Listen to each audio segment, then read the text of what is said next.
dans le cadre de cette table ronde, on va écouter 4 exposés. Donc, on a le plaisir de recevoir Matteo Alalouf, qui est professeur émérite de l'Université libre de Bruxelles, auteur de nombreux ouvrages, dont le dernier est sorti en 2021 chez Sileps, sous le titre « Le socialisme malade de la social-démocratie ». Et dans les années 60, il a participé à la rédaction de l'hebdomadaire La Gauche, dirigé par Mandel, et a milité à ses côtés. Ensuite, on va écouter l'exposé de Catherine Samari, chercheuse en économie politique, spécialiste de l'ex-Yougoslavie et des anciens pays socialistes. Elle est membre du conseil scientifique d'Attac et de sa revue Les Possibles. Et elle est également membre de la 4e internationale et du réseau européen de solidarité avec l'Ukraine. Et le livre issu de sa thèse de doctorat, publié en 1988 sous le titre « Le marché contre l'autogestion », a été préfacé par Ernest Mandel. Ensuite, on va écouter Michael Louis, sociologue de la culture et militant de la 4e internationale, directeur de recherche émérite au CNRS. Et enfin, je vais lire l'exposé de Denis Pilache, qui se trouve en Ukraine. Denis Pilache est membre de la rédaction de la revue Commons, membre du mouvement social, donc du parti Socialny Ruch, et enseignant en sciences politiques à l'université Taras Shevchenko de Kiev. Je passe tout de suite la parole à Matteo Alalouf qui parlera, qui fera un exposé sur le sujet « Le théoricien marxiste au cœur du socialisme pragmatique ». Donc, Gilbert Achcar a montré par ailleurs combien le théoricien, Mandel, était indispensable de l'action qu'il menait et que les deux ne pouvaient se comprendre l'un sans l'autre. Ce que moi j'essayerai de faire ici, c'est d'essayer de montrer combien sa théorie de la transition du capitalisme vers le socialisme était liée au début de son action politique en Belgique. Et donc c'est sur ce volet belge, dans les années 1950-1970, que je limiterai mon intervention. Mandel adhère à l'âge de 15 ans en 1938 à la 4e internationale. Il exercera une très grande influence au sein de la social-démocratie belge, parti et syndicat, voire même dans la vie institutionnelle, dans la politique institutionnelle de la Belgique. C'est tout à fait paradoxal parce que le Parti socialiste belge est un parti qui exècre la théorie, c'est un parti particulièrement pragmatique, et qui exècre également les trotskistes. Et donc, c'est dans ce cadre que Mandel développe une action qui est tout à fait liée aux institutions, précisément.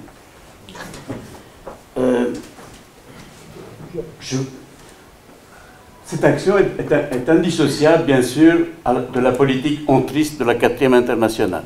En 2 mots, l'ontrisme a été décidé en 1951, et il en a été mis fin en 1963. Dans les 2 cas, la 4e s'est déchirée, évidemment, aussi bien pour l'entrée que pour sortir.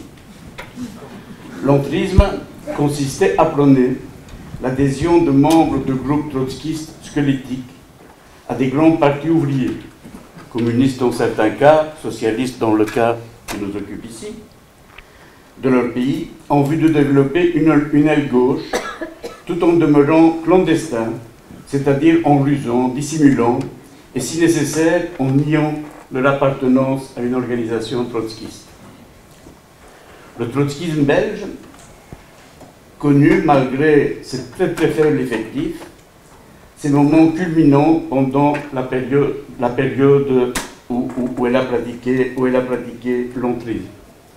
Quand les trotskistes ont décidé d'entrer au Parti socialiste et au syndicat socialiste, ils étaient moins de 50, et quand ils sont sortis après, en 64, ils étaient à peine 100. Entre, ils ont connu une période particulièrement faste, particulièrement influente, et ont joué un rôle politique en Belgique que l'on peut considérer comme majeures. D'abord, cela a permis à Mandel de gagner sa vie, puisqu'il a travaillé comme journaliste au journal Le Peuple, qui était l'organe central du Parti socialiste, et au journal La Wallonie, qui était l'organe des métallurgistes FGTB de Charleroi. Ensuite, il a participé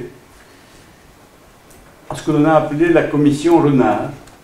André Renard est un dirigeant syndical belge particulièrement connu, qui a été le dirigeant emblématique des grèves de 60-61, avec des tendances, que l'on a dit par ailleurs anarcho-syndicalistes, disons pour aller vite, et qui est un dirigeant, disons, de la gauche syndicale belge. André Renard, dirigeant des métallurgistes d'abord et ensuite du syndicat au niveau national, voudra créer une commission, cette fois intellectuelle, qui visera à donner, qui voudra donner une pensée intellectuelle aux socialistes belges, une stratégie socialiste pour un parti qui jusque-là défendait surtout la vie quotidienne des travailleurs, les salaires, les conditions de travail, sans poser des questions qui allaient plus loin. Ce seront 2 congrès de la FGTB, du syndicat socialiste historique, en 1954 et 1956. Ces congrès donneront lieu, cette commission réunira tout ce qu'il y a comme penseurs de gauche en Belgique, et ces congrès donneront lieu à deux rapports. Le premier, celui sur les réformes de structure, que Mandel appellera anticapitaliste, et le deuxième sur holding et démocratie économique, qui est écrit presque exclusivement par Ernest Mandel lui-même. Ces rapports joueront, cette idéologie, cette pensée jouera un rôle important par après. Ce sera celle qui dominera les grèves, les grandes grèves de 60-61 en Belgique, grèves qui durent pendant 5 semaines. Et c'est dans la foulée de cette commission Renard, où Mandel sera introduit finalement dans le monde socialiste d'abord, syndical et politique belge à travers cela, qu'il créera l'hebdomadaire La Gauche, qui se situe donc dans le prolongement de cette commission et qui regroupe à la fois les syndicalistes, les politiques et des intellectuels de gauche. Par rapport à ce que j'ai entendu, le correspondant à Paris, le correspondant français de La Gauche était Jean-Marie Vincent. Je ne cite que des noms que j'ai entendus ici. Et de La Gauche faisait partie aussi mon ami Marcel Lippmann, dont on a parlé par ailleurs à propos de l'Angleterre. Donc La Gauche, qui est créée en 1956 par Mandel, il est le rédacteur en chef, et l'éditeur responsable sera précisément André Renard, dont j'ai parlé, ce qui montre le type de liaison qu'il entretenait et qu'il entretiendra tout au long de l'existence de ce journal sous cette forme-là pendant cette période. Donc son insertion dans le monde socialiste a procuré à Mandel une audience et une influence importante, tout en contribuant à la formation de sa pensée politique. À la différence des critiques léninistes de l'économisme des syndicats, Mandel considère que la capacité politique de la classe ouvrière s'incarne dans les syndicats en dépit de leur bureaucratisation. Même lorsque les organisations syndicales sont totalement ou partiellement intégrées, elles ne représentent pas seulement l'intégration et la subordination au système capitaliste. Elles ont un caractère double et peuvent aussi demeurer des instruments d'émancipation et d'auto-activité de la classe. Pour se préserver en tant qu'organisation, les syndicats se doivent de canaliser la mobilisation ouvrière, et malgré ce caractère bureaucratique, tant qu'ils conservent leur autonomie, les syndicats demeurent un contre-pouvoir séparé du pouvoir de décision. Le programme de réforme de structure de la FGTB, que Mandel accompagnait du qualificatif anticapitaliste, était la référence principale de la tendance regroupée autour de la gauche, et Mandel y voyait la possibilité de relier les revendications immédiates visant à améliorer le sort quotidien des travailleurs avec des transformations du capitalisme et des nationalisations, un programme de nationalisation, de planification et de contrôle ouvrier. En radicalisant la portée des réformes et la capacité de contrôle ouvrier, la revendication des réformes de structure revêtait à ses yeux une portée anticapitaliste. Voilà donc, très vite dit, cette pensée telle qu'elle se développe pendant cette période. Le contrôle ouvrier joue un rôle majeur dans cette stratégie anticapitaliste qui théorise et qui pense. À la veille d'un congrès doctrinal du syndicat FGTB, Mondel écrit dans La Gauche « Le contrôle ouvrier doit être l'axe principal de l'activité syndicale. Il consiste à accorder aux organismes élus par les travailleurs un droit de regard et de veto sur tout ce qui concerne la vie des travailleurs. Il ne suffit pas, ajoute-t-il en direction du Parti socialiste, du Parti communiste et de divers groupements de gauche, de mener des campagnes politiques pour les réformes de structure et le contrôle ouvrier. Le mouvement syndical est l'instrument incontournable pour mener à bien un tel programme. Les partis de gauche ont vocation, d'une manière ou d'une autre, à gérer l'État. Les syndicats doivent maintenir, au contraire, leur autonomie envers tout ce qui exerce la gestion, aussi bien envers l'État, le gouvernement ou l'entreprise. Le contrôle ouvrier est donc la condition nécessaire pour préserver les réformes de structure, de leur aspect et de leur contenu technocratique. Par la contestation de la structure hiérarchique de l'entreprise, les conditions de l'entreprise, des conditions et de l'organisation du travail, le contrôle ouvrier amorce la dualité de pouvoir. C'est le contrôle ouvrier qui fait la différence entre réformes néo- ou anticapitalistes. Mondel développe aussi à cette époque, il développa dans de nombreux écrits et dans le traité d'économie marxiste, la notion de néocapitalisme. L'idée suivant laquelle le capitalisme était désormais capable de maîtriser ses contradictions faisait à cette époque l'unanimité. Tout le monde pensait qu'on avait surmonté les crises et que nous étions là avec les politiques keynésiennes dans un développement régulier du capitalisme. Mondel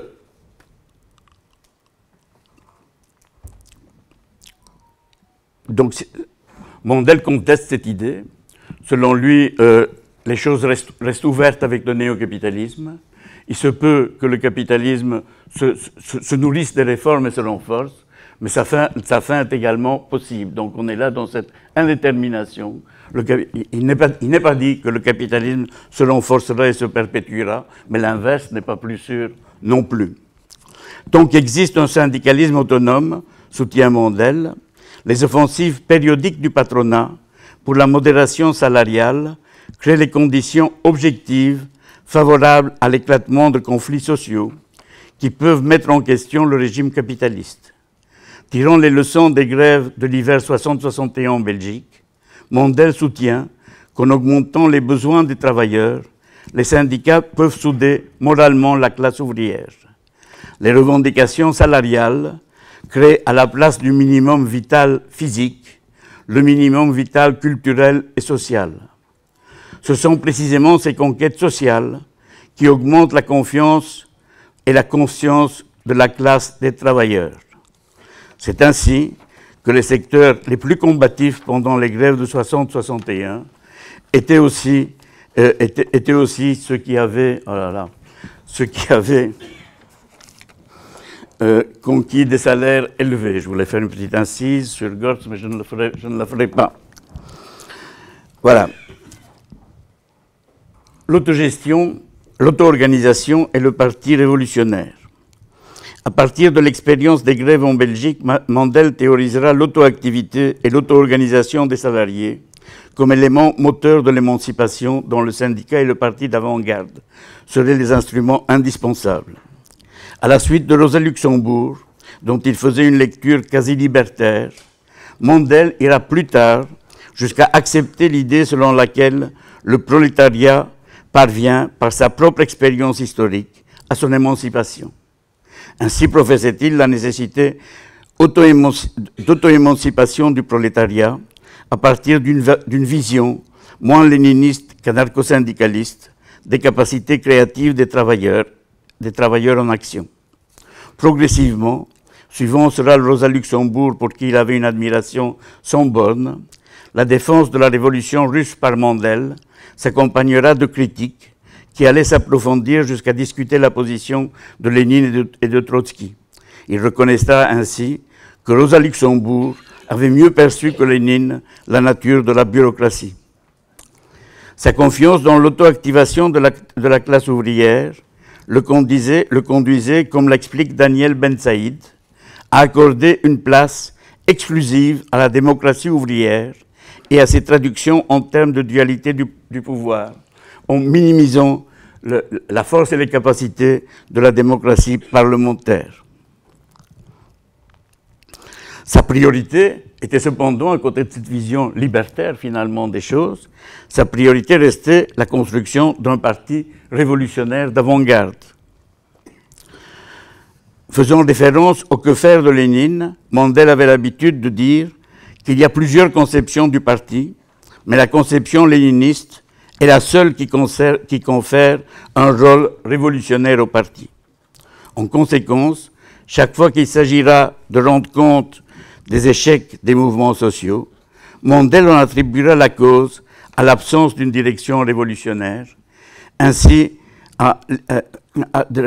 l'explication, par exemple, de l'échec des grèves 60-61 sera attribuée à l'incapacité de la direction syndicale renardiste.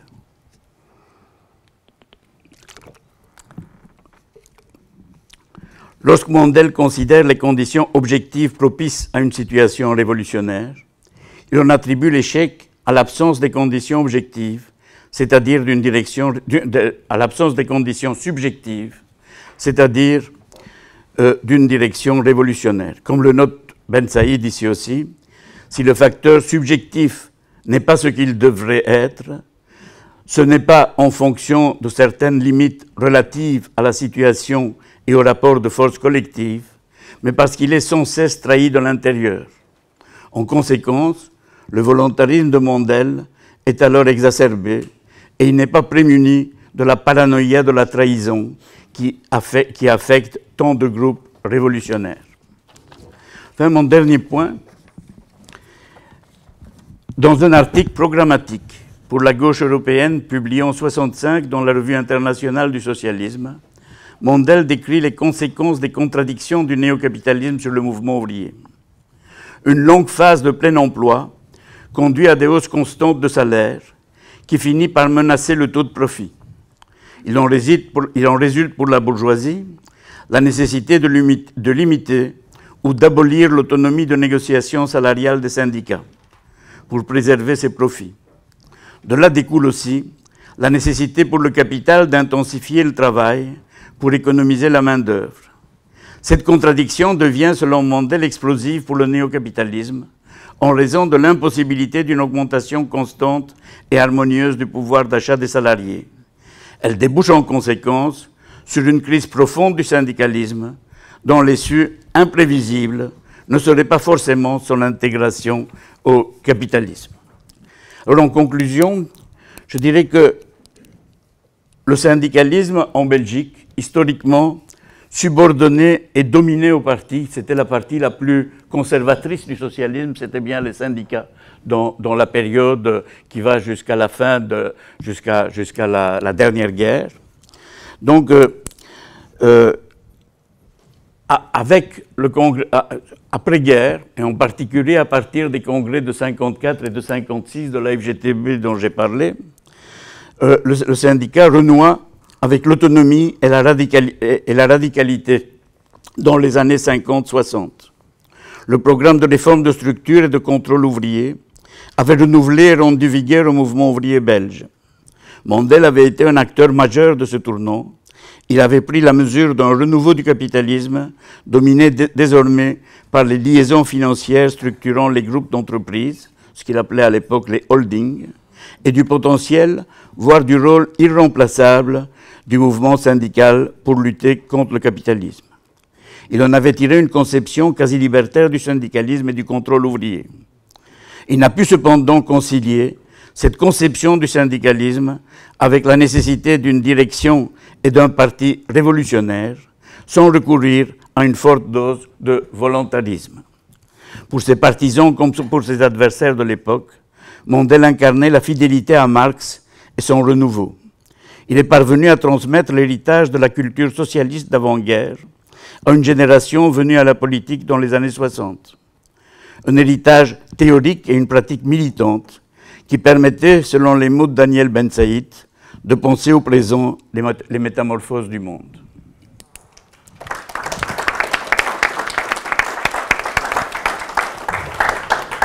Merci. Je passe tout de suite la parole à Catherine, dont l'intervention est intitulée « De la transition au socialisme à l'aliénation du travail, enjeux communistes ». Merci beaucoup. D'abord, deux remarques sur ce que vient de nous dire Matteo. J'ai le privilège, si je puis dire, d'être un dinosaure trotskiste, peut-être des plus vieux ici dans cette salle.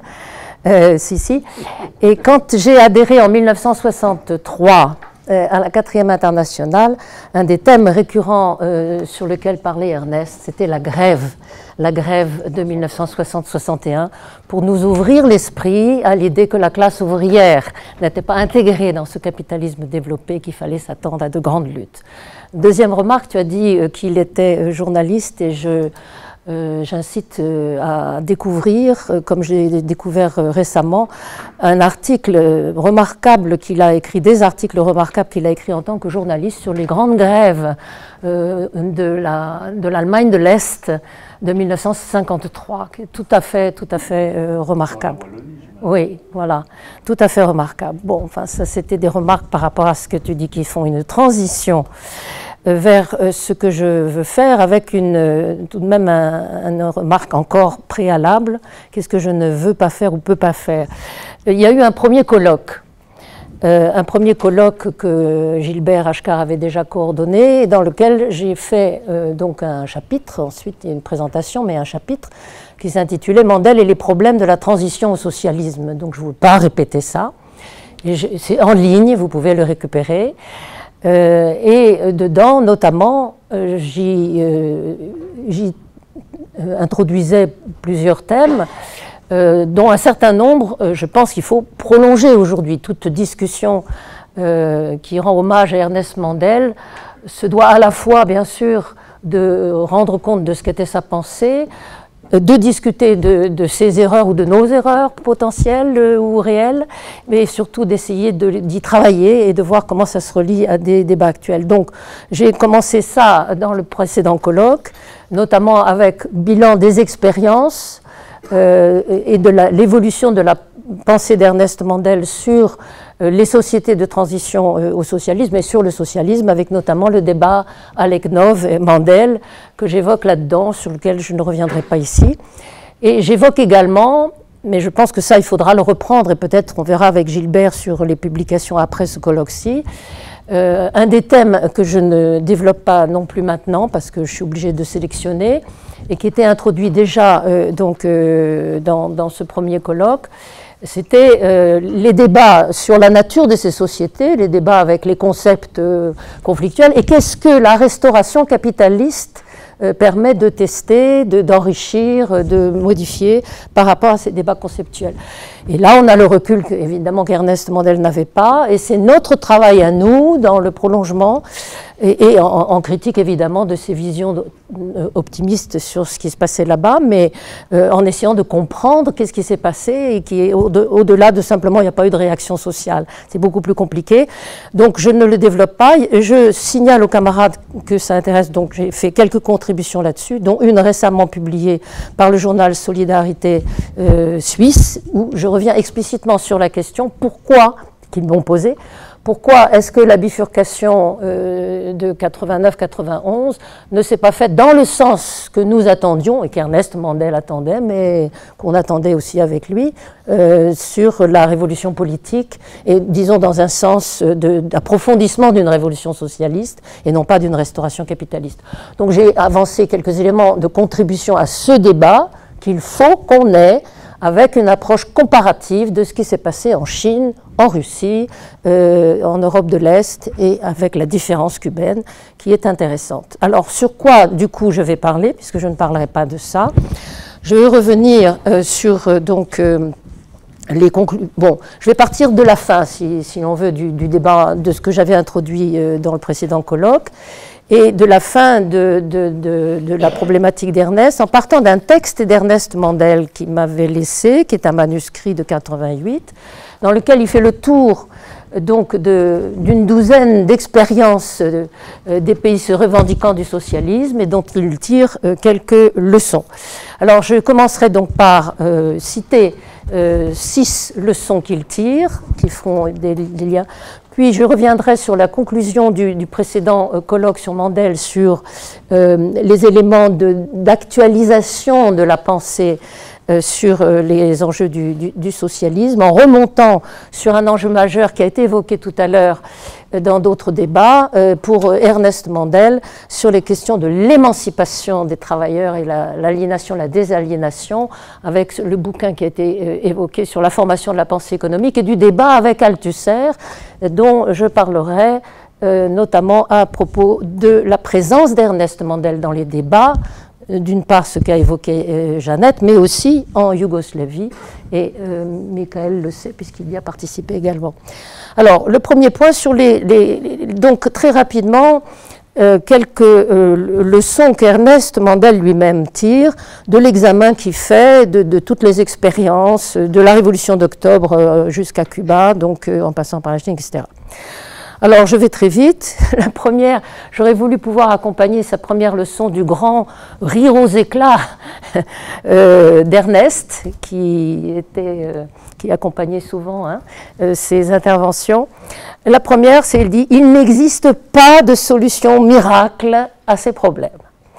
Et ça rejoint un des éléments, c'est une remarque sérieuse, ça rejoint un élément que Jeannette a souligné, et qui est une des dimensions de l'approche d'Ernest Mandel, une combinaison d'une insistance sur une réflexion théorique élaborée qui se réfère à Marx, qui éventuellement le continue ou le corrige, mais aussi de grand pragmatisme. Et moi, ce sur quoi il avait insisté dans l'éducation que j'ai reçue de lui, c'est la nécessité d'être ouvert à notre ignorance sur comment répondre aux enjeux de la construction du socialisme dans les conditions absolument imprévues dans lesquelles le problème s'est posé historiquement. Donc il n'existe pas de solution miracle de ces problèmes et notamment pas de solution écrite dans Marx et dans donc Engels. Bon. Deuxièmement, lié à ça, il soulignait la nécessité enfin ça c'était le lien avec le premier, de retour autocritique sur chacune de ces expériences, qui fait partie précisément aussi de la capacité, à côté de l'optimisme, de la capacité de réflexion d'Ernest Mandel, et qui doit être évidemment la nôtre. Deuxième grand point, donc le premier, pas de solution miracle, les retours critiques.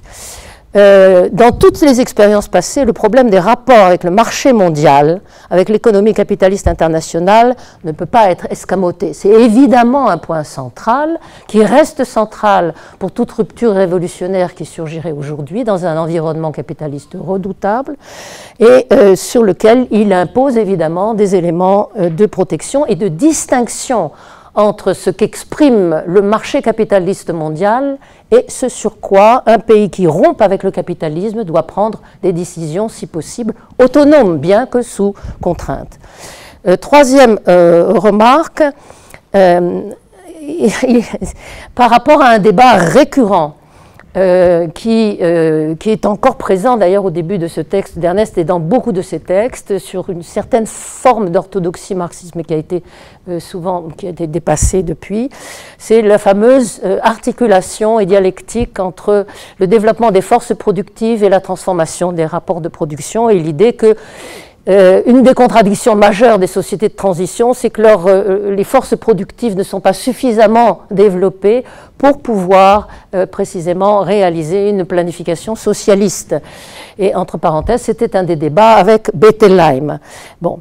Alors, il dit, sur ce plan-là, et c'est en 88, ajoutons qu'aujourd'hui, peu de socialistes, communistes, voire humanistes, mettraient en doute que la notion de force productive ne peut d'aucune manière être réduite à l'outil de travail de l'homme, les machines, vision réductrice de cette notion, c'est-à-dire à la technologie, qu'elle englobe aussi, sinon avant tout, la force productive humaine, c'est-à-dire les hommes et les femmes, dit-il. Je souligne, c'est très important. Ernest a incorporé quelque chose là. Que l'écologie humaine, tu y reviendras, pour ne pas dire socialiste des forces productives, que l'écologie humaine, pardon, et naturelle joue un rôle clé à ce propos, qu'un développement socialisé, pour ne pas dire socialiste des forces productives, ne peut s'appuyer sur un simple emprunt des technologies capitalistes, que l'adaptation à la subordination des machines à l'homme, c'est-à-dire du capital vivant au capital mort, et il ajoute, entre parenthèses, et la femme, et leur réconciliation avec la nature, doivent être un des traits principaux qui distinguent une croissance socialiste d'une croissance capitaliste de l'économie. Il n'en reste pas moins vrai, et c'est le point suivant de ses thèses, que l'expérience, et ça rejoint ce que disait tout de suite, ce qu'a dit Gilbert tout à l'heure ou ce que dit Mathieu maintenant, l'expérience a confirmé la sagesse de la prédiction de Rosa Luxembourg de 1918, récupérée par Trotsky depuis le milieu des années 1930, entre les deux. Il y a la partie critique que Ernest développe de façon explicite, notamment dans son ouvrage sur la bureaucratie, contre le substitutisme de Lénine et de Trotsky, des années noires, dites substitutistes par Ernest. Et comme il ajoute à ça, comme l'expérience le confirme, la démocratie socialiste pluripartidaire, c'est la seule démocratie socialiste réelle possible, n'est pas une promesse pour des temps meilleurs, lorsque l'ennemi sera suffisamment affaibli. Et là, ça pose la question de, y compris Cuba confronté à l'impérialisme US, ou la révolution d'octobre confrontée à la guerre civile et internationale immédiate, ne devait pas pour autant remettre en cause les enjeux démocratiques. C'est ce que Rosa Luxembourg soulignait et ce que reprend effectivement Ernest Mandel. Et le dernier point, dans l'époque, non, l'avant-dernier point, l'auto-émancipation, ça veut dire que je n'ai plus que 5 minutes. Oui. L'auto-émancipation ne s'apprend que lorsqu'elle est mise en pratique par les masses. Le rôle dirigeant des partis révolutionnaires est un rôle de guide politique et pratique qui ne se substitue pas à l'activité des masses, mais qui cherche à l'orienter, entre parenthèses. Il a tiré avec la 4e internationale des leçons sur ce substitutisme dans la façon de faire fonctionner aussi l'internationale. 6. Dans la période de transition au capitalisme, la question qui dirige l'État exerce une influence capitale sur le jeu d'ensemble de ces paramètres. Et derrière ce qui dirige l'État, évidemment, de la question du parti unique, du parti-État, de l'étatisme, et je bifurque vers mon point suivant, c'est-à-dire la question d'une part du bilan sur l'approche du socialisme et de l'émancipation du travail. En ce qui concerne le bilan sur l'approche du socialisme, donc je suis obligée d'aller un petit peu plus vite, je dirais que Ernest Mandel a évoqué une série de distinctions que Cédric Durand n'évoque pas, donc je complète ou discute ce qu'il dit de ce point de vue-là. Premièrement, donc il y a l'État pour la question du socialisme et le marché, mais il y a la question des différentes phases. Et Ernest Mandel a repris des distinctions qui n'étaient pas dans Marx entre la notion de société de transition au socialisme qu'il applique aux révolutions du XXe siècle, avec une deuxième phase qui est censée être le socialisme, dans lequel le socialisme, il n'y aurait plus ni État ni marché, mais encore une certaine division du travail qui implique un mode de distribution à chacun selon son travail. Et puis le communisme, ce qui est évoqué par Cédric Durand, donc vers l'abondance, qui permet une totale planification en quelque sorte des producteurs directs en se passant du détour du marché et du plan, avec cette vision donc de la gratuité à ce moment-là. Alors, je dirais pour aller vite que ces distinctions sont problématiques, qu'elles sont une façon d'aborder les questions du socialisme qui est une impasse, dans le sens où, d'une part, il est essentiel alors, à l'enjeu écologique de ne pas miser sur l'optique de l'abondance pour mettre à l'ordre du jour des questions de gratuité, mais aussi pour impliquer à l'intérieur des enjeux de la planification des objectifs écologiques, mais aussi parce que dès la première phase, y compris non seulement celle qu'il considère comme être la future phase socialiste, mais même la phase de transition immédiatement après la Révolution, il faut qu'il y ait une présence d'objectifs communistes, il faut qu'il y ait une présence, y compris de modes de distribution qui échappent à la logique des pressions du marché capitaliste mondial et qui soient appropriées par les populations concernées par cette révolution et qui impliquent, y compris, de prolonger, de radicaliser des luttes qui commencent dans le capitalisme pour le développement de la gratuité sur un certain nombre de services, une gratuité qui n'est pas conditionnée par l'abondance mais par des choix de qui paye, pour qui et comment on gère la distribution des ressources existantes. Donc l'idée de ces phases différentes avec des modes de distribution différents est une impasse. Et je termine donc mon dernier point pour remonter sur l'émancipation du travail comme au cœur de la réflexion d'Ernest Mandel et de ce que doit être notre réflexion sur la société, je dirais, post-capitaliste, quel que soit le label que vous lui attribuez, qui doit avoir, disons, comme élément d'une rupture avec la société capitaliste, précisément la volonté d'une désaliénation du travail, d'une satisfaction des besoins au sens besoin émancipé que Razbig Kacharian a développé dans ses analyses, des besoins qui n'obéissent ni à la dictature du marché, ni à la dictature de l'État, et par conséquent quelque chose qui est à l'ordre du jour, y compris dans les sociétés comme la Yougoslavie ou Cuba des années 60. Et donc il y a d'une part ce que Jeannette a évoqué, des débats que Ernest avait avec Bettelheim. Mais de quel Bettelheim s'agissait-il? Il faudrait préciser, je n'ai pas le temps de le faire, que Bettelheim a ensuite évolué, que là, il défendait l'idée que précisément les forces productives n'étaient pas suffisamment développées pour qu'il y ait une vraie planification et qu'il valait mieux recourir au marché. Et il défendait les réformes de marché. Après, il s'est radicalisé dans le sens de la révolution culturelle chinoise différente. Bon. En ce qui concerne le débat en Yougoslavie, le problème a été posé beaucoup plus qu'à Cuba, de façon explicite, par l'existence d'une liberté d'expression critique, notamment dans la jeunesse et dans la revue Praxis, avec les conférences chaque année auxquelles participaient une série de membres de l'Internationale, dont Michael, dont Ernest Mandel, dont Tariq Hari ou Livio Maitan. Moi, je suis arrivée juste après, malgré mon aspect dinosaure.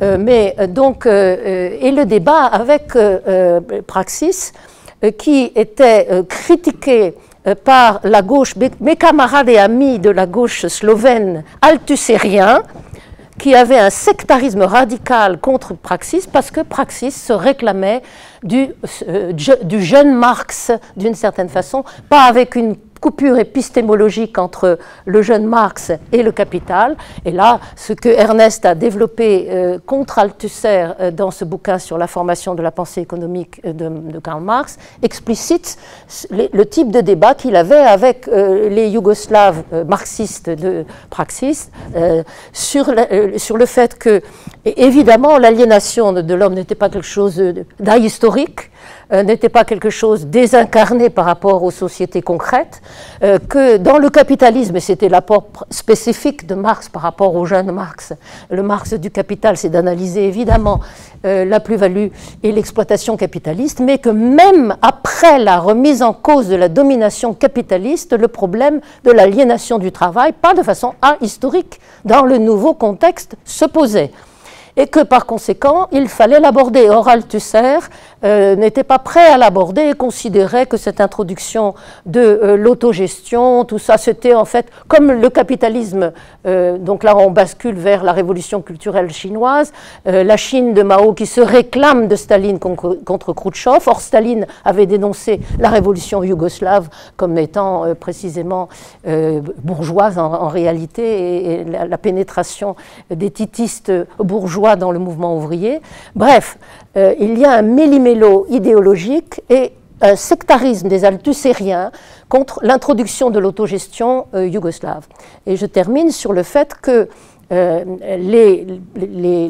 jeunesse révolutionnaire de 68 en Yougoslavie, le mouvement syndical et ouvrier yougoslave, les intellectuels avaient pour discussion précisément un enjeu de dépassement d'une double source d'aliénation.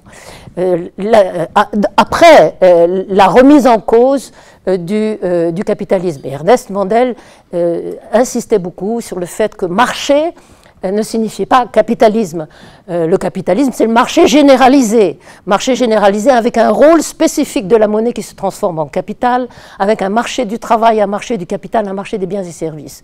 Il n'y existait plus de marché du capital et le rôle de la monnaie ne permettait plus d'accumulation capitaliste dans ces pays-là. Néanmoins, et c'était la deuxième remarque d'Ernest et des communistes marxistes yougoslaves, c'est pas parce que le marché n'est pas capitaliste qu'il est neutre et qu'il est un substitut progressiste qui permet de répondre de façon cohérente à un objectif socialiste, ni à la dictature, y compris sur les besoins, dictature de l'État, ni à la dictature capitaliste du marché mondial. Il faut pour cela qu'il y ait une appropriation, et une appropriation qui ne soit pas entreprise par entreprise, qui implique des interconnexions, qui implique une planification autogestionnaire, qui implique une pénétration de l'appareil d'État, qui implique la mise en place d'institutions dans lesquelles consommateurs, producteurs, usagers puissent ensemble déterminer comment utiliser les ressources disponibles, avec quels critères d'efficacité pour satisfaire quel type de besoin. Et ça a commencé à être expérimenté effectivement en Yougoslavie, et c'était mis à l'ordre du jour comme étant non pas pour des lendemains qui chantent quand les forces productives seraient plus développées, mais dès le lendemain d'une révolution, y compris dans un pays très agricole et arriéré, la mise en place de conseils ouvriers dans les usines et la construction d'une démocratie socialiste qui essaye de maîtriser effectivement ce qu'on pourrait appeler la démocratie des communs, ce que j'ai, alors, entre parenthèses, par rapport au petit livre rouge qui est là-bas sur communisme décolonial que j'ai publié, donc une version plus large a été publiée en anglais, dans lequel il y a les livres d'Ernest Mandel sur le débat cubain, que Jeannette évoquait tout à l'heure, qui était publié sous le nom de Germain. Et il y a également, j'ai mis dedans, les textes des marxistes yougoslaves de la revue Praxiste sur les débats sur l'aliénation. J'arrête là.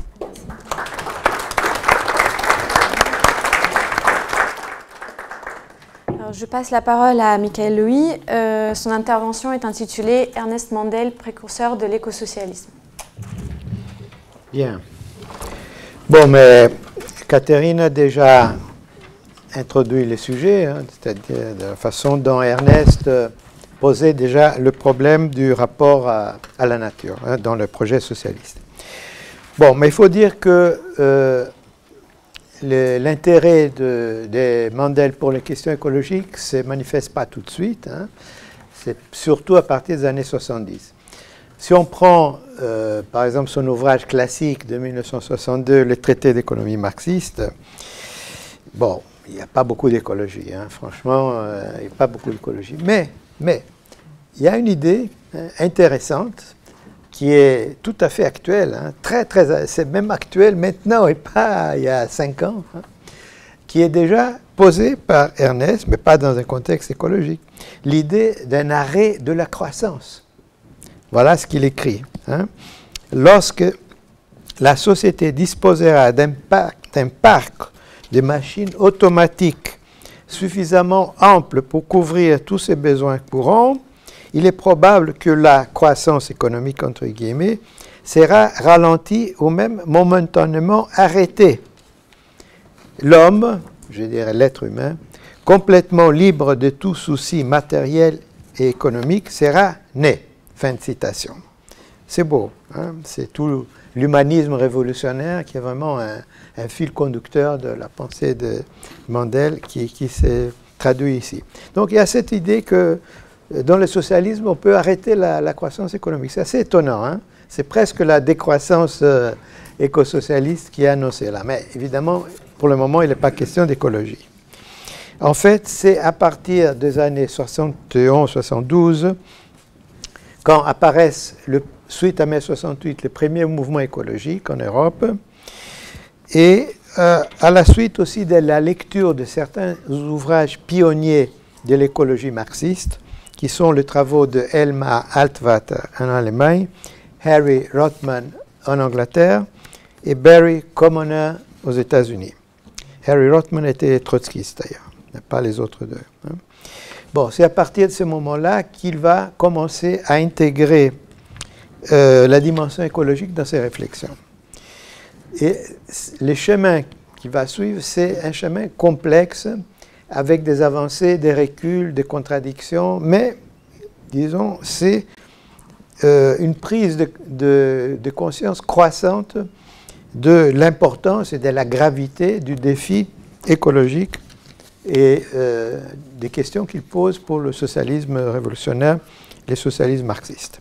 Bon, alors si on saute 10 ans, on passe de 62 à 92, dans le troisième âge du capitalisme, Spätkapitalismus, il parle de la menace croissance que la technique contemporaine, à cause de son instrumentalisation capitaliste, fait peser sur l'environnement et par conséquent sur la survie de l'humanité. Hein? C'est intéressant, déjà en 1972. Bon, hélas, c'est une phrase, hein, dans un livre de 600 pages, c'est pas développé, il n'y a pas de chapitre sur l'écologie, il n'y a pas rien. Mais il y a cette phrase quand même qui montre qu'il y a déjà un début de prise de conscience. Mais c'est à cette époque-là qu'apparaît le rapport du Club de Rome, le rapport Meadows, avec les commentaires de Sico Mansholt, etc. Ça va créer un grand débat, un des premiers grands débats sur la question, sur l'écologie, la question de la croissance. Et donc, Ernest va réagir à cela, notamment dans un article qui s'appelle « Dialectique de la croissance » de novembre 1972, publié plus tard en allemand sous le titre « Marx et l'écologie ». Alors, sa réaction à ces rapports Meadows est très négative, hein. En partie avec raison, mais en partie à tort. Hein. Bon, évidemment, ce n'était pas un rapport socialiste, mais quand même, il posait pour la première fois un certain nombre de questions sérieuses sur la croissance, etc. Donc, alors il dit, les auteurs de ces rapports, le rapport Meadows, sont des doctrinaires du capitalisme, prêts à sacrifier tout, même les niveaux de vie, pourvu que la propriété privée et les profits soient sauvegardés. Bon, cela dit, disons, son commentaire n'est pas totalement négatif. Il leur reconnaît le mérite de rappeler l'existence des ressources naturelles limitées. Bon, et donc que la généralisation planétaire de American Way of Life, c'est impossible. Bon, c'est le seul mérite. Bon, cela dit, Ernest rappelle que pour Marx, la croissance économique, le développement des forces productives n'est pas un but en soi, mais simplement un moyen pour l'émancipation humaine. Et surtout, il cite un passage important de l'idéologie allemande qui parle de la transformation dans le capitalisme des forces productives en forces destructrices. Et il ajoute, cela résulte de la logique même de l'économie des marchés, etc., etc. Mais, toujours dans le même texte, Dialectique de la croissance de novembre 72, il a une discussion sur la technologie, sur la technique, qui est assez contradictoire. D'une part, il prend la défense de la technologie industrielle moderne. Il dit il n'est simplement pas vrai que la technique industrielle moderne tend inévitablement à détruire l'équilibre écologique. Bien, simplement pas vrai. Pourtant, il reconnaît qu'il y a dans ces technologies industrielles une série de phénomènes qui sont extrêmement négatifs. Il cite Monsanto, etc.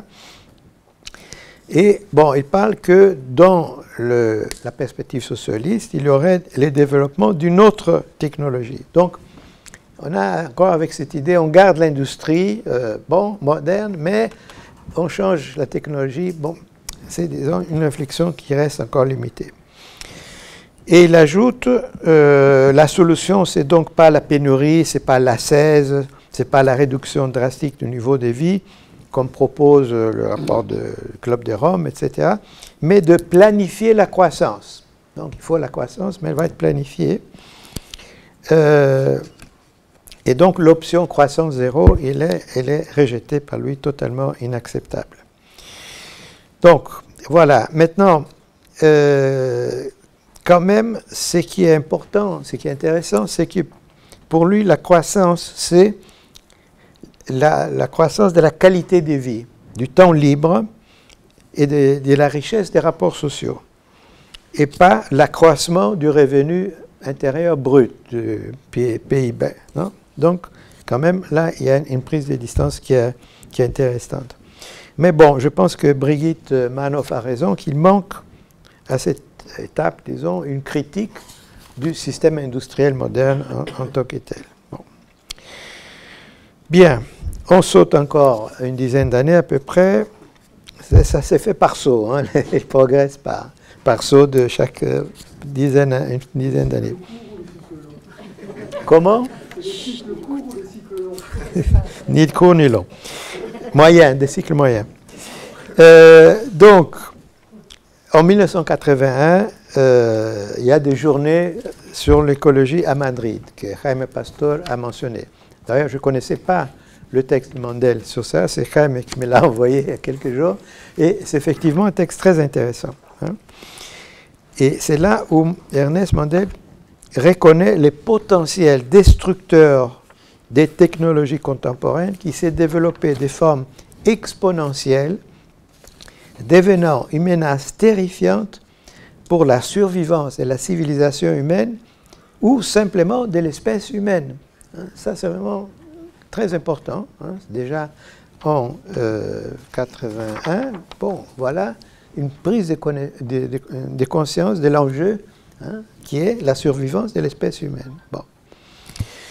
Donc, mais c'est la conséquence du capitalisme, ce n'est pas l'économie en général, c'est le capitalisme, les lois du marché. Dans le système capitaliste, le développement des forces productives échappe à tout contrôle et libère des possibilités destructives terrifiantes. Voilà, donc je pense que ce texte, il est vraiment intéressant. Mais, ça reste quand même limité, parce que il ne renonce pas au développement des forces productives et au communisme de l'abondance. Ça, c'est quand même un petit problème. Il refuse ce qu'il appelle le communisme ascétique. Bien. Et l'argument pour défendre la nécessité de développer les forces productives vers le communisme de l'abondance, c'est, je cite, « On n'a pas encore épuisé l'inventaire des ressources naturelles, ni la possibilité d'un développement, entre guillemets, artificiel grâce aux sciences. » Ce n'est pas un bon argument. Hein. Mais, quand même, ce qui le sauve, disons, du discours productiviste, marxiste traditionnel, c'est qu'il écrit, c'est qu'il refuse l'accumulation à l'infini de biens matériels qu'il considère qu'elle est devenue dans le capitalisme de plus en plus absurde et irrationnelle. Et donc le but de la production et du développement des forces productives, c'est la satisfaction des besoins élémentaires, la nourriture, le vêtement, l'habitation, la santé et l'éducation, et permettre la libre activité, la richesse et la praxis humaine. Bon, donc ça c'est quand même important, et sur cet argument-là, il est quand même proche de l'écosocialisme. Et en conclusion de cette conférence de 1981, encore une fois, c'est Jaime Pastor qui me l'a fait connaître, il propose une réformulation du mot d'ordre classique de Rosa Luxemburg. Je cite: « Le contenu concret du dilemme socialisme ou barbarie se précise aujourd'hui sous la forme suivante. Ou bien l'humanité soumet à un contrôle conscient la technologie existante et son développement futur, grâce au socialisme, c'est-à-dire supprime consciemment tout développement technologique nuisible à l'être humain ou à la nature. Ou bien ces développements ultérieurs, dans le cadre du capitalisme, aura des effets chaque fois plus destructeurs pour la civilisation et pour la vie de l'humanité, jusqu'à l'extrême où l'existence même de la biosphère et de l'humanité soit menacée. » Bon, là c'est quand même assez catégorique et, disons, je dirais que les écosocialistes aujourd'hui peuvent reprendre cette formule. Bien. Toujours à la même époque, 1992, il publie le livre Power and Money, qui est bien connu. Et là, on trouve une sorte de bilan autocritique. Voilà ce qu'il écrit. Aujourd'hui, nous sommes devenus conscients, avec beaucoup de retard, que le danger pour les ressources humaines non renouvelables de la planète, pour l'environnement naturel de la civilisation humaine et pour la vie humaine elle-même, montre que la consommation des biens et des services matériels ne peut pas croître de forme illimitée. Donc il reconnaît que c'est avec beaucoup de retard. Donc c'est un peu autocritique par rapport à lui-même. Alors, curieusement, dans une note en bas des pages, après cette citation vient une note en bas de page où il mentionne un livre de deux auteurs allemands, Peter Hennecke et Michael Müller. Le livre s'appelle « Des Klimakatastrophes ». Mais il ne dit pas un mot sur la question du climat. C'est étrange, hein? C'est-à-dire, il cite le fait que nous sommes conscients du retard, etc. Il donne comme exemple ces livres et il ne parle pas de la question du climat. C'est vraiment dommage. Hein? C'est vraiment dommage. Bien. Et toujours dans le même livre, Power and Money, il dit, c'est intéressant, il a quand même une formulation discutable, à mon avis. Hein. Il dit, je cite, « L'ensemble du système industriel tel qu'il existe aujourd'hui représente... » Certains pensent, écrit-il, que l'ensemble du système industriel tel qu'il existe aujourd'hui représente un danger mortel pour l'environnement et que ceci deviendrait intolérable si on le développe encore. On s'attendrait qu'il dise, oui, ils ont raison, mais non. Cet argument me semble pour le moins douteux. Donc il refuse l'argument que le système industriel tel qu'il existe aujourd'hui, donc capitaliste, hein, c'est un danger mortel pour l'environnement. Et alors pourquoi c'est douteux? Parce que même si le danger écologique est sans arrêt en croissance, hein, on a compris ça, il n'a pas encore atteint le point de non-retour. Comme s'il fallait attendre le point de non-retour pour arrêter. Bon, là, il y a vraiment quelque chose qui lui a échappé, quoi. Bien. Mais, à la même époque, même un peu avant, en 1990, il est conscient du danger mortel. Hein, c'est pour ça, c'est un développement plein de contradictions.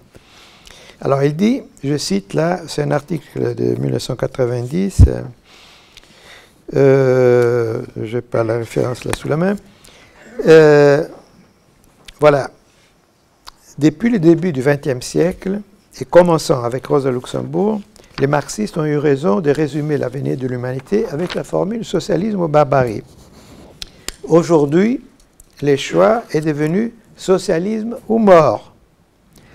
Les dangers mortels pour l'humanité résultent non seulement du risque de guerre nucléaire, qui évidemment existants, mais aussi de menaces de destruction environnementale. Bon, donc voilà quand même une remarque qui est intéressante. Voilà, donc c'est ça un peu le chemin d'Ernest Mandel, qui n'est pas linéaire, ce n'est pas une évolution linéaire, il a des avancées, des reculs dans le même texte, mais je pense que dans l'ensemble, on peut dire qu'il a tenté d'intégrer les défis de l'écologie dans sa compréhension du projet socialiste. Et dans cette mesure-là, on peut le considérer un précurseur de l'écosocialisme. Voilà, merci.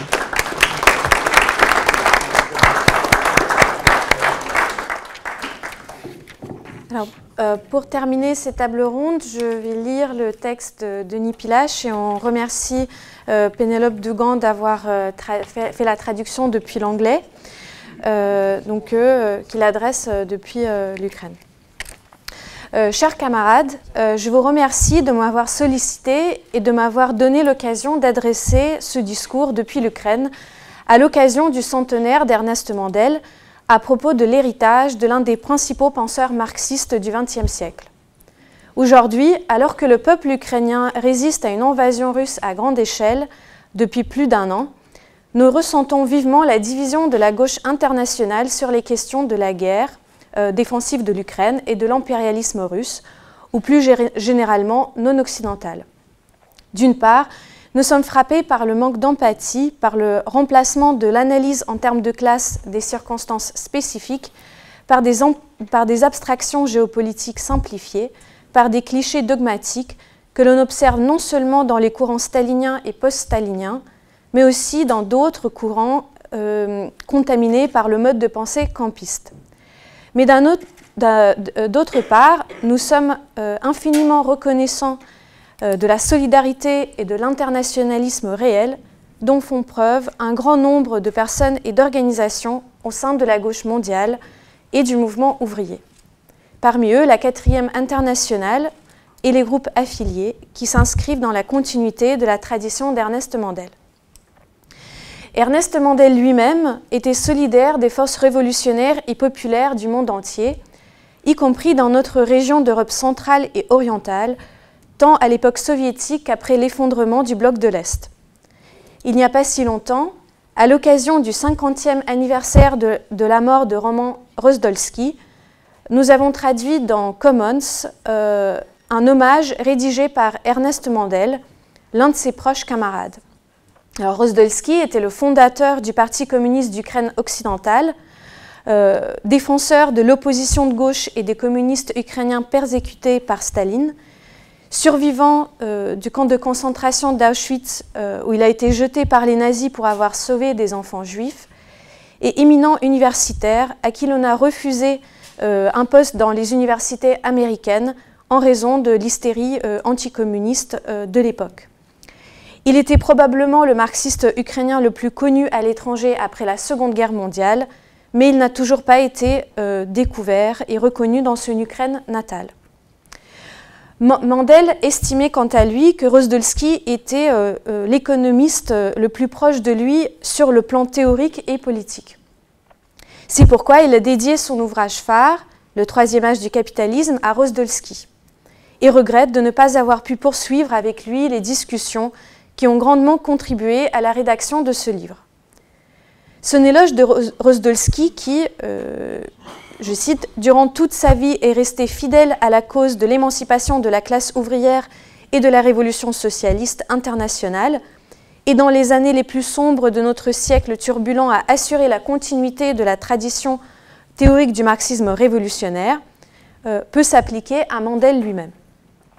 Non seulement Mandel comprenait très bien le contexte de l'Europe de l'Est, mais il était personnellement lié.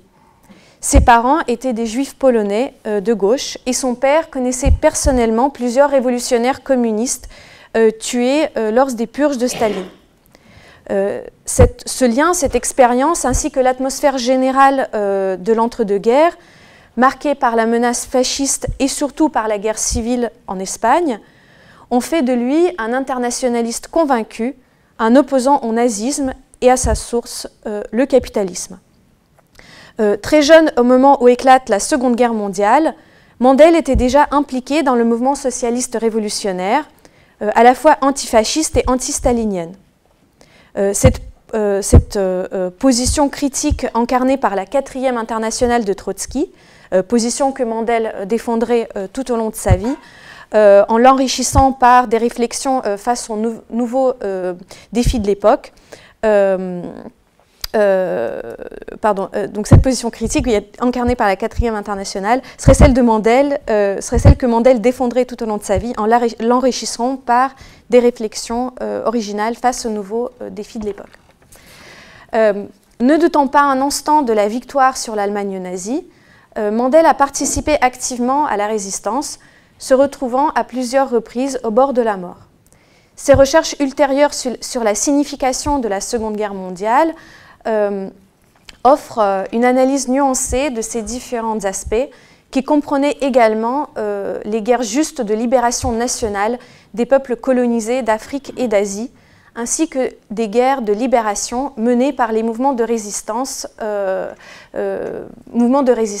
menés par des ouvriers, des paysans et la petite bourgeoisie urbaine dans l'Europe occupée contre les impérialistes nazis allemands et leurs laquais. Aujourd'hui, cette évaluation, ainsi que ses écrits sur les origines du génocide nazi, devrait servir de leçon à ceux et celles qui blanchissent la guerre d'extermination déclenchée par le régime de Poutine et qui répètent des mantras de la guerre par procuration, niant toute agentivité des Ukrainiens et des autres peuples opprimés. L'enthousiasme populaire de l'après-guerre, stimulé par la victoire sur le fascisme et l'autonomie politique croissante de la classe ouvrière, semblait convaincre Ernest Mandel de l'imminence d'une révolution socialiste européenne à part entière. Cependant, la vague révolutionnaire a rapidement été freinée et le jeune marxiste a dû faire ce que les vrais marxistes doivent faire, c'est-à-dire se mettre au travail laborieux de l'analyse des dynamiques du capitalisme. L'anticipation de l'agonie du capitalisme, inscrite dans le programme de transition, s'est révélée inadéquate à ce moment-là. Mais Mandel, qui jouait un rôle de premier plan dans le mouvement ouvrier belge et en particulier dans la grève générale de l'hiver 1960, a tenté de mettre en œuvre des revendications transitoires définies dans le document de Trotsky sous la forme de réformes structurelles anticapitalistes qui pourraient permettre à la classe ouvrière d'affaiblir de manière décisive le grand capital.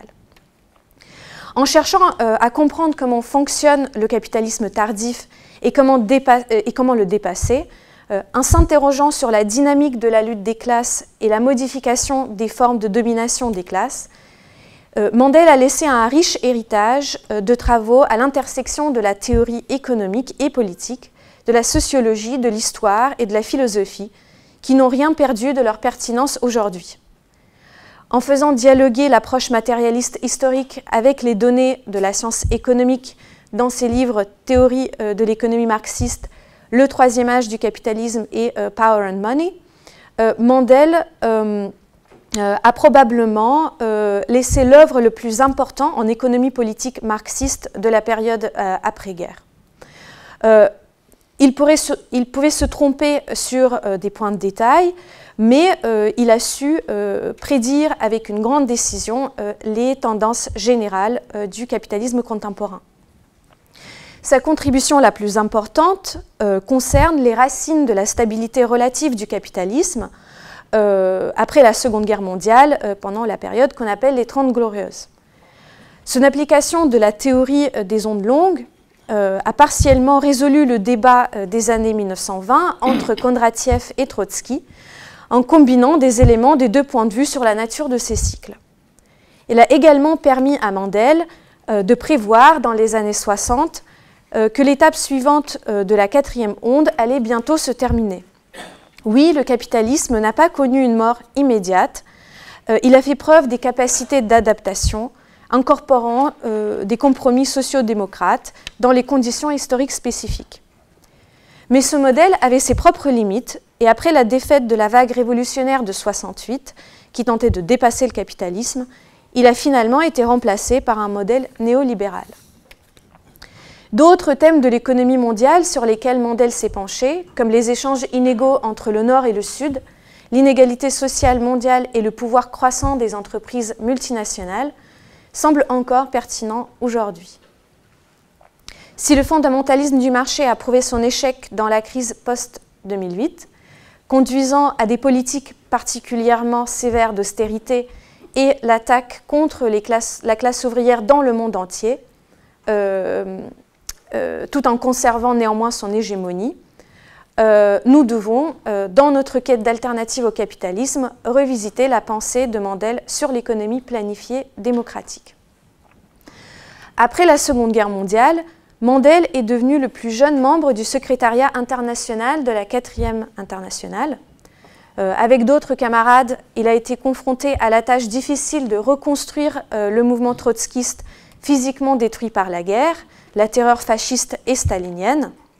Donc mouvement coincé entre deux camps, le camp réformiste social-démocrate et atlantiste et le camp autoritaire allié à l'URSS, donc qui dominait la gauche de l'époque. Aujourd'hui, nous sommes confrontés à la nécessité non moins urgente de réinventer une gauche mondiale qui serait à la fois révolutionnaire et démocratique, après que nombre de ces secteurs ont été dévastés par des décennies de capitulation face au statu quo capitaliste néolibéral d'une part, et d'autre part, sa complaisance avec différents régimes bourgeois réactionnaires considérés comme des concurrents de l'impérialisme occidental. Ainsi, une grande partie de la gauche occidentale contemporaine a encore et encore échoué de construire une solidarité concrète non seulement avec les travailleurs et les travailleuses dans les pays comme la Syrie ou l'Ukraine, mais même dans les pays périphériques de l'Union européenne comme la Grèce. Mandel, au contraire, a toujours soutenu celles et ceux qui luttaient pour la liberté et l'égalité des deux côtés du rideau de fer. Des luttes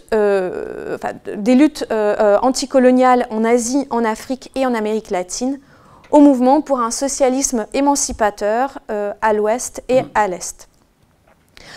Il a tout particulièrement cherché à apporter son soutien au projet de transformation radicale susceptible de dépasser la fausse alternative du modèle capitaliste occidental et de la bureaucratie soviétique. Mandel s'est ainsi tenu aux côtés des partisans antifascistes en Yougoslavie et la révolution cubaine, ayant impressionné Che Guevara avec sa participation au débat sur la planification économique. Il a également suivi avec enthousiasme la tentative du printemps de Prague à construire un socialisme à visage humain, ou encore les mobilisations de masse propulsées par la nouvelle gauche en Occident, comme mai 68, et le mouvement contre la guerre du Vietnam.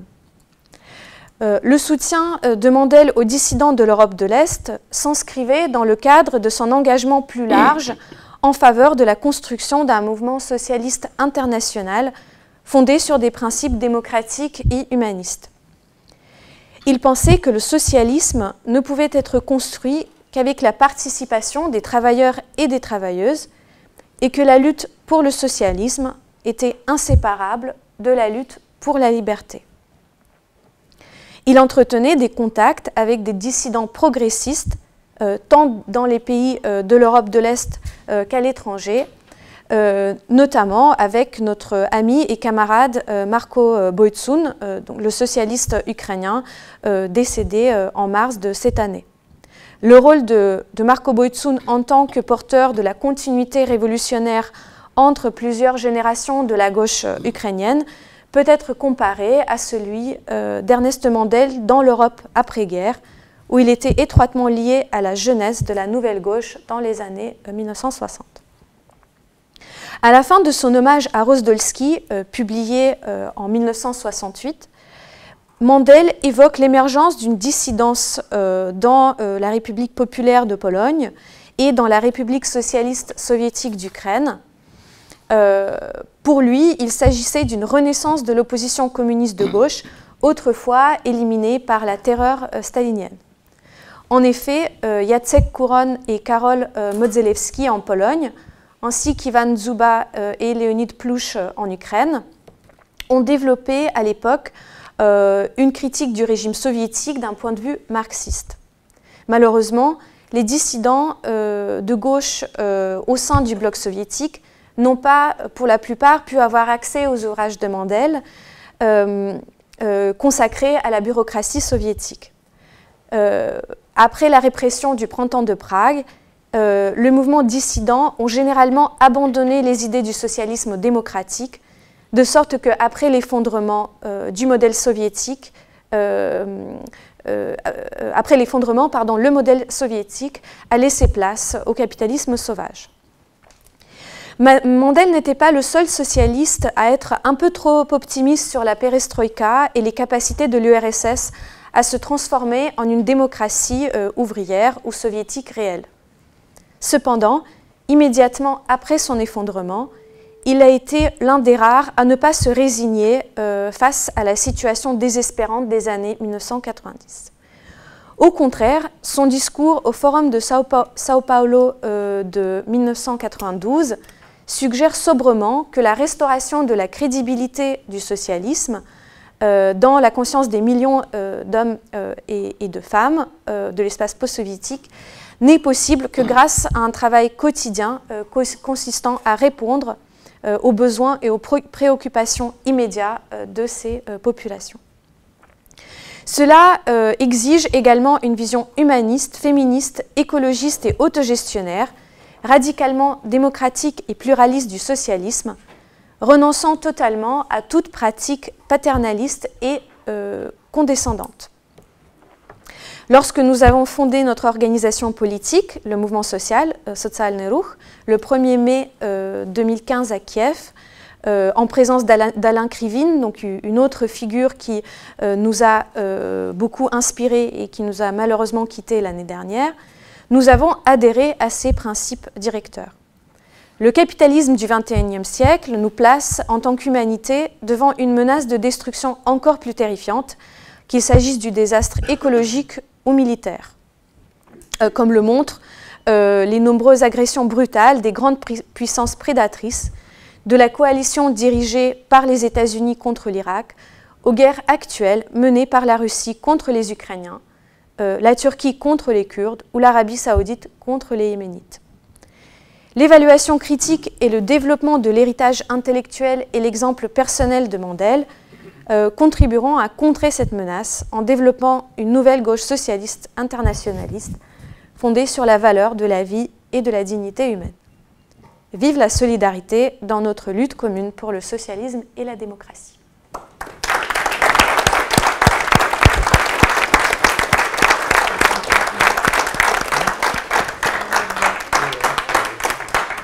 Alors, il nous reste au moins un quart d'heure pour la discussion. Donc, on va prendre un petit tour de questions. Donc, bon, si on n'est pas jeté dehors, on va peut-être pouvoir en reprendre encore. Donc, oui.